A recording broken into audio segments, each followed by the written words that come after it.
Bonjour, Monsieur Koné. Bonjour, si, merci. Bienvenue dans cette émission. Alors oui, première question, Mamadou Yaya. Justement, est-ce que vous pouvez revenir un peu sur les statistiques? C'est vrai que ça n'a pas été développé, mais les statistiques disponibles aujourd'hui dans notre pays par rapport à cette nouvelle drogue qu'on appelle la couche. Écoutez, les statistiques sont très variées. La dernière en date, nous avons eu à prendre une demi-tonne de chanvre indien qui entre carrément dans la fabrication de la drogue couche. Mais ce qu'il faut retenir, c'est que la drogue couche, ce n'est pas la quantité qui est importante. Parce qu'une seule prise peut être fatale pour le consommateur. Alors, on est autour d'une dizaine de kilogrammes, qui est quand même une quantité très importante dans le domaine de la drogue couche. Mais nous avons pu quand même saisir au moins des tonnes de chanvre indien qui entrent dans cette composition et d'autres substances chimiques, notamment du tramadol, de l'acétone qui entrent dans cette composition. Les statistiques sont très longues, je n'ai pas le document sous les yeux, mais il faut tabler sur quand même 10 kg de couche et quelques tonnes de chanvre indien. Oui, Lincoln. Monsieur Koné, que peut-on retenir du bilan humain, puisque nous savons que la couche quand même a fait coucher beaucoup de jeunes dans ce pays. Est-ce qu'on a aujourd'hui une idée sur le nombre de morts liés à cette drogue? Oui, le nombre répertorié, d'abord je commence à présenter toutes mes condoléances à toutes ces familles. Il faut savoir qu'à chaque fois que nous avons appris qu'un individu, qu'un Guinéen, un citoyen est décédé de la drogue couche, nous avons eu le cœur très pincé. On le regrette, c'est des citoyens guinéens. Et on est aux côtés de leur famille et de la nation tout entière. Nous avons pu dénombrer dans les centres hospitaliers une dizaine de morts. Les statistiques en font foi. Mais depuis ce jour, les services spéciaux ont mis le focus là-dessus. Tout simplement parce que les autres drogues se consomment régulièrement et quotidiennement d'ailleurs. Mais la drogue couche, elle, comme je l'ai dit au début, elle est fatale. Donc notre stratégie nous a amenés à repenser notre système d'opération, notre système répressif et également nos stratégies sur le terrain. Donc il fallait mettre un trait à ça. Bien. Parce que ça partait avec une ascension exponentielle, ce qui était inadmissible. C'est pourquoi nous avons mis tous nos efforts là-dessus pour quand même essayer de contrer. Aujourd'hui, vous avez vu, il y a une baisse quand même drastique de cette situation. Il y a moins de décès aujourd'hui. Vous pouvez le constater d'ailleurs. Est-ce que, Monsieur Koné, il est vrai, aujourd'hui, il y a des efforts qui sont en cours, mais est-ce que vous pouvez rassurer que l'entrée de la couche par la Sierra Leone en Guinée est en baisse significative, ou peut-être même stoppée, et que les efforts visent justement à mettre la main sur les quantités déjà entrées en Guinée? Oui, tout ce que nous pouvons retenir, c'est que la porte d'entrée de la drogue couche en Guinée, c'est au niveau des débarcadères, notamment le débarcadère Port de Boussoura. Bien.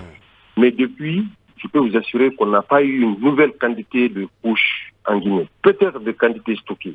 Mais vous vous rappelez, il y a un an, on avait intensifié nos différentes opérations à tous les niveaux. Et cette quantité résiduelle qui reste là, elle fait l'objet de partage souvent entre les petits dealers, les petits caïds du quartier. Mais nous sommes vigilants là-dessus. Bien. La dernière en date, nous avons saisi 500 kg de chanvre indien. Ce n'est pas la drogue couche, hein.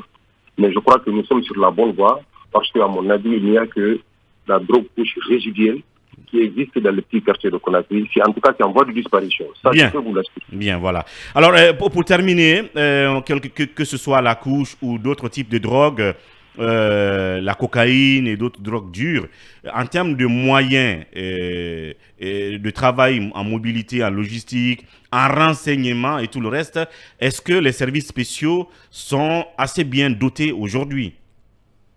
Ou est-ce que vous restez démunis? Oui, les services spéciaux sont dotés franchement à la hauteur de leur situation administrative parce que vous savez, nous sommes un mini-département. Mais ce que je peux vous dire, c'est que vous savez, la drogue en général, c'est un adversaire perfide aux conséquences dévastatrices qui requiert notre vigilance, notre action immédiate sur le terrain. C'est pourquoi nous pouvons tolérer que nos enfants, nos étudiants, nos frères et sœurs, etc., soient victimes de ce phénomène. Mais il faut voir les moins en tant que pays. Nous sommes en Guinée quand même, il ne faut pas le reconnaître. Ailleurs, on collabore avec l'ONUDC, l'OMS, l'UNICEF, le département d'État américain, etc. Mais nous avons quand même le minimum pour essayer de contrer cette drogue. Mais les moins en général dans tous les domaines de la vie, on vous donne le peu pour essayer de faire le meilleur. Même si vous avez besoin de beaucoup, c'est ça la réalité. Et on termine avec ce bout de question-là. L'interaction avec les autres services, parce qu'il y a des services qui ont pratiquement, si vous voulez, les mêmes attributions. Notamment en termes de lutte. L'antidrogue. L'antidrogue, il y a 2 autres services qui sont logés au ministère de la Sécurité. Est-ce que les interactions sont faciles en termes d'échange d'informations, de renseignements? Oui, évidemment. De partage d'informations, j'allais dire. Oui. Et évidemment, nous travaillons en étroite collaboration avec tous ces services. Il faut rappeler déjà que l'OCAD était une partie intégrante des services spéciaux qui a été ramenée au ministère de la Sécurité il y a à peu près une année. Hein. Mais moi, ce que je me dis, en tant que nation, nous devons nous unir, mettre en œuvre des stratégies concertées et des mesures préventives solides pour contrer les effets de n'importe quelle drogue. Les armes les plus importantes sont l'éducation et la sensibilisation. Bien. Avant de passer au côté répressif. Bien. Nous devons informer nos concitoyens des dangers de la drogue parce que ça concerne toutes les catégories socio-professionnelles. Ça a une incidence sur la santé physique, la santé mentale, ainsi que des répercussions sociales, économiques qui en découlent. Mais également, c'est une menace pour les États, pas que la Guinée, tous les États du monde, parce qu'il y a ce qu'on appelle l'économie souterraine. Un gouvernement parallèle, ça c'est dans tous les pays du monde. Quand vous laissez un casse-tête s'installer dans votre pays, dans votre nation, il va sans dire que ça va toucher toute la couche de la population et aussi l'administration et l'État. Mais dans cette lutte, ça relâche. Nous sommes fiers de vous annoncer que nous avons déjà pris des mesures concrètes. Bien. Les forces de l'ordre à tous les niveaux ont renforcé leurs efforts pour démanteler les réseaux de trafic de drogue et poursuivre en justice ceux qui exploiteraient la vulnérabilité de nos jeunes. Les organismes de santé également travaillent main dans la main pour fournir des services de prévention, de traitement, de réadaptation aux personnes touchées par l'abus de drogue. Aussi, les communautés se mobilisent, les ONG, etc. Mais cependant, nous ne sommes pas seuls, nous ne pouvons pas y parvenir seuls. C'est pourquoi nous faisons appel à vous également, vous journalistes, à nos partenaires, pour soutenir nos efforts et renforcer notre capacité à faire face à ce défi complexe.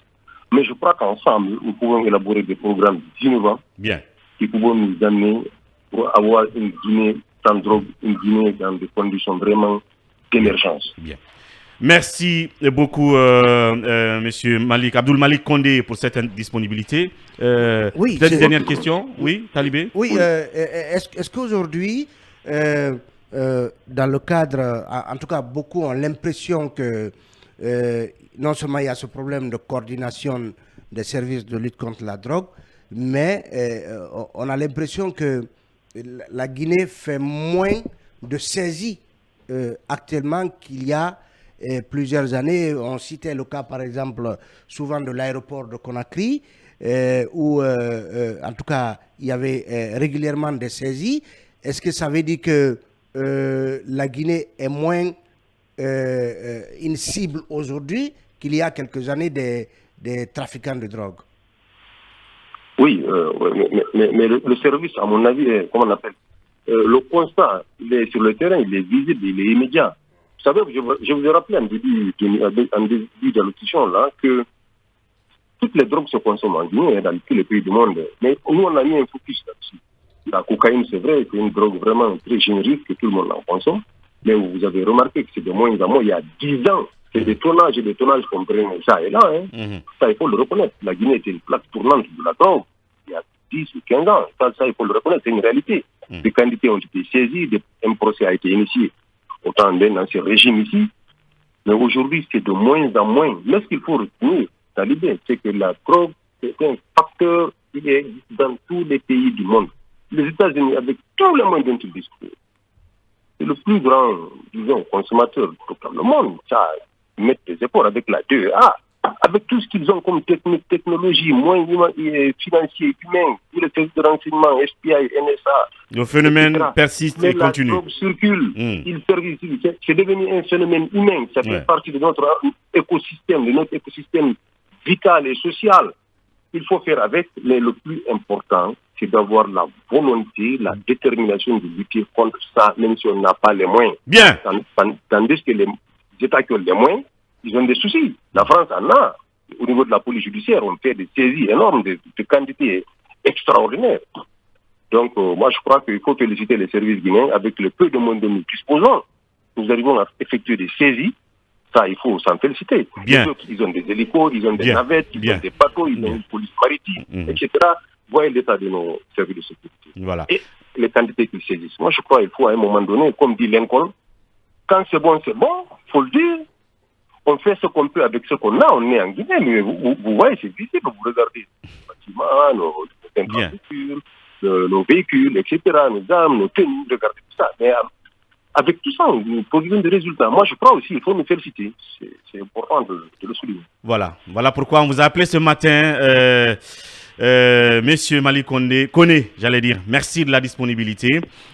À très bientôt. C'est moi qui vous remercie. Merci.